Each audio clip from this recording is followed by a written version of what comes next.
तू ओबीसीला का समजून सांगत नाही त्यांच्या नोंदी आहेत त्यांना आरक्षण द्या. तू भांडणं लावतो, कारणीभूतच तू ये. जातीवाद पसरायला कारणीभूत छगन भुजबळ अलिबाबा येवल्याचा.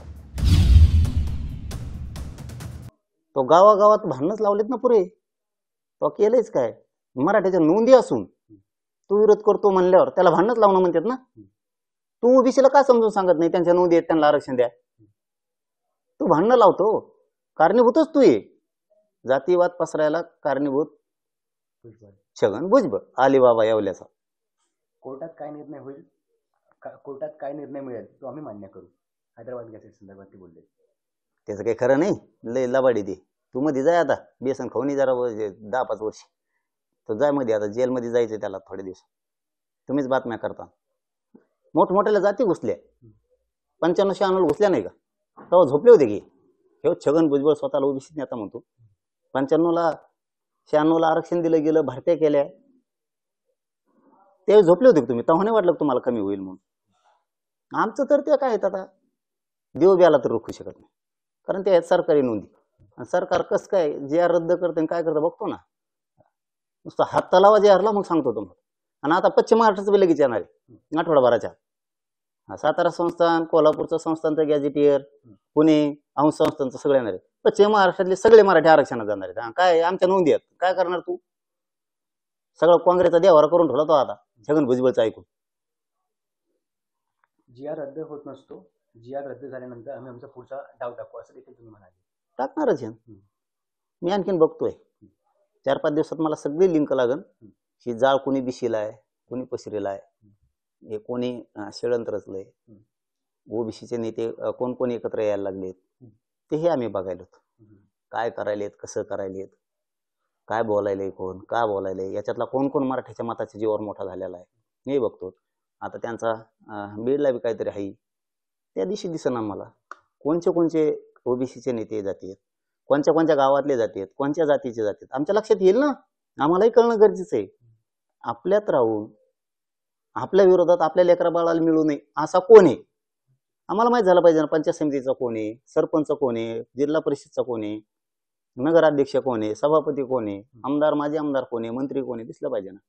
कारण आता बीडचा मोर्चा तर तो राष्ट्रवादी अजितदादा पुरस्कृतच आहे. आता जे काय होणार आहे ते, कारण त्यांची सगळी टोळी टाळी असते तिथं. परळीची टोळी एक असते, इकडून तिकडून लाभार्थी टोळी, दुसरं कोण आहे दिसल ना आम्हाला. त्या परळीच्या टोळीनं बंजारा समाज सारखं शहाणं होणं गरजेचं आहे. बंजारा समाज कसा अलगद बाजू झाला नको म्हणतो, यांच्या ओबीसीत म्हणते ते नुसते, त्यांच्या राजकारणात आमदार मंत्री होते, आपल्या लेकरा बाळाला कोणी देत नाही. कसे वाघासारखे मोर्चे काढतात बंजारा समाजाचे, कसे पेटलेत पठ्ठे ते. त्यांना आता कळलं यांच्यात राहून छगन भुजबळात राहून आपलं कधीच कल्याण नाही होऊ शकत. आपण आपलं लढायचं.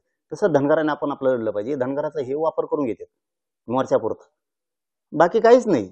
त्यामुळं मायक्रो ओबीसी कोणी मोठा होत नाही, काय नाही. यांनी आता सरळ आपण आपलं लढायचं शिकलं पाहिजे, त्याच्या मागं पळू नये. आणि परळीवाल्यांनी विषाण हो, त्याच्या नादी लागू नये, नाही तर राजकीय करिअर उद्ध्वस्त होईल तुमचं, हे पण ध्यानात ठेवा.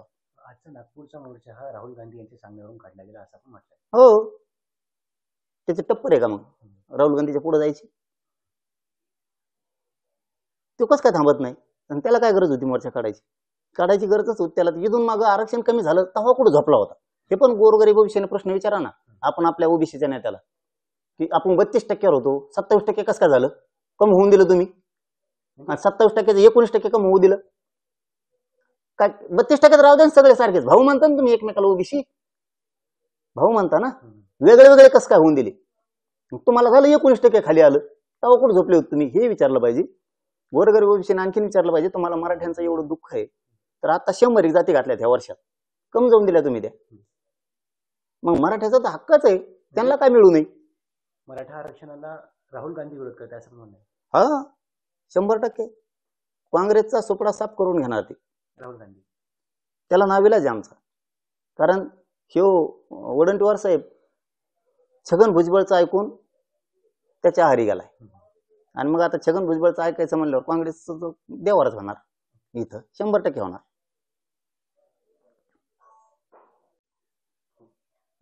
छगन भुजबळ यांनी आज पत्रकार परिषद घेतली आणि या पत्रकार परिषदेत आम्ही कोणत्याही एका जातीसाठी लढत नाहीत, महाराष्ट्रात ओबीसी हा सर्वात मोठा पक्ष आहे असं भुजबळ म्हणाले. पक्ष काढी तू काय मग? वर्ग आहे. पक्ष मोठा हा वर्ग वर्ग आहे. म्हणला होय. मला वाटलं का ओबीसी सगळ्यात मोठा पक्ष आहे, म्हणलं पक्ष काढतो काय. आता तेवढंच राहिलं होतं ते काढायचं. अरे पण तू काय केलं हे सांग ना.